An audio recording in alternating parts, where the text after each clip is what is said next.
Now, WLOX First Alert Weather with senior meteorologist Wesley Williams. Let's take a look at what's happening right now across South Mississippi. Temperatures lower 90s, plenty of moisture, so it feels like it's even hotter. We got the heat index 100 to 106 right now in those reporting sites.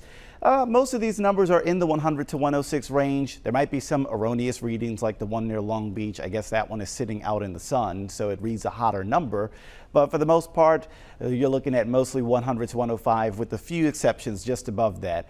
Right now, not much rain to find on First Alert radar, just a few cumulus clouds and a perfect time to be at the pool. This is a view from the IP Casino Resort and Spa in Biloxi. You got the perfect pool weather this morning.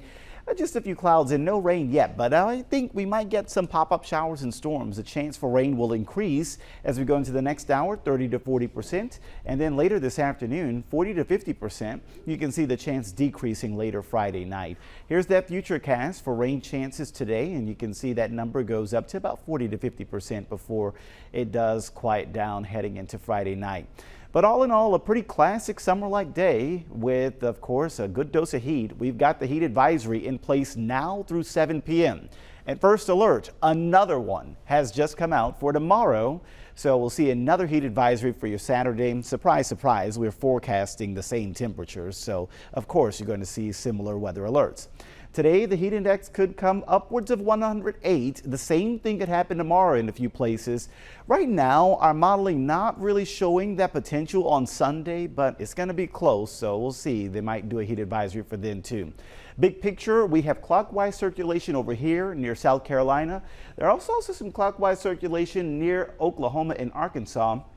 In the middle, you have this weakness in the high pressure ridge. You can call that an upper level trough. That's where all the weather is right now on the map. There's sun, Oklahoma, Arkansas, sun, Georgia, Florida. But in the middle, where that weakness is, you've got some clouds, some rain showers popping up where there's that kind of break in the high pressure.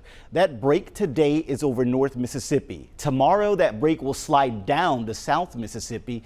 That's why there's a little hunch of like a 40% chance in our rain chances for today and tomorrow. I think that weakness kind of goes away by Sunday, so maybe the rain chance comes down a little bit. Temperature staying into the 90s. All right, we're going to switch gears and talk about tropics here. Erin, the first hurricane of the 2025 hurricane season. The hurricane hunters flying that storm this morning found the winds made it to 75 miles per hour. Pressure down to 996, and this is going to really start to drop. Storm moving west-northwest at 18 miles an hour. Look at those yellow boxes. Those are tropical storm watches in effect for some of the northeastern Caribbean islands. Category 1, 2, 3, 4. That's what's expected by the time we get to early next week.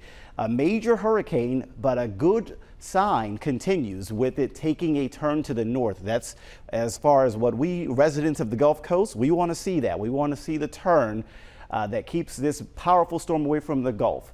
You can see the forecast cone from the Hurricane Center, which goes out to 5 days.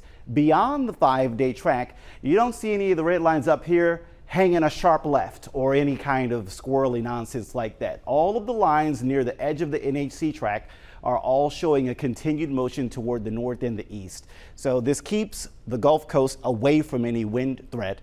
But there is going to be a chance to see those strong winds either along some of the northeastern Caribbean islands and maybe some of the Turks and Caicos in the Bahamas. They got to watch this stuff because some of those places, even Bermuda, might have that chance to see some of those stronger winds there. Anyway, there's a look at the hurricane season, which will peak as we go to September. So don't be surprised to continue to see an increase in tropical activity across the Atlantic basin.